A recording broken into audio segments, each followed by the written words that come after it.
En ce début juillet 2019, je vais vous faire un point sur les marchés et revenir sur la campagne passée notamment, qui a vécu deux grands temps. Un premier temps issu de moins bonnes récoltes en mer Noire, notamment en blé, et également d'une grande sécheresse du nord de l'Europe qui a contribué à faire monter les cours de blé assez haut, à des niveaux qui sont devenus intéressants pour les agriculteurs.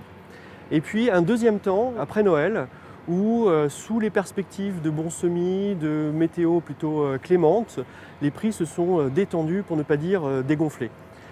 Et c'est dans ce contexte que nous arrivons sur cette nouvelle campagne, dont la moisson va bientôt commencer, avec un événement climatique majeur qui est arrivé aux États-Unis. En effet, pour la première fois peut-être de l'histoire, une quantité significative de maïs n'a pas pu être semée aux États-Unis du fait d'une pluviométrie ou des pluies continues. Ce phénomène a bouleversé un petit peu les équilibres et a contribué à une forte volatilité des cours ces dernières semaines.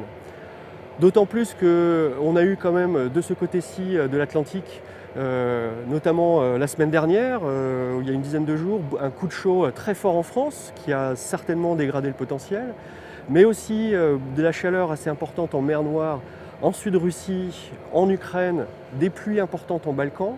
Donc tous ces événements contribuent à l'instabilité des cours et à une forte volatilité.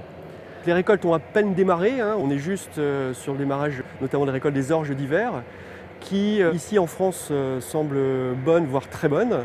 Les premières coupes de blé ont commencé dans le sud, qui semblent aussi bonnes, mais à suivre.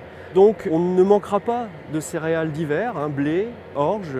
Par contre, on pourra se poser plus de questions sur les céréales de printemps, les orges de printemps, et puis aussi également les maïs de l'autre côté de l'Atlantique aux États-Unis. Sur ce, je vous souhaite une bonne moisson, et puis à bientôt.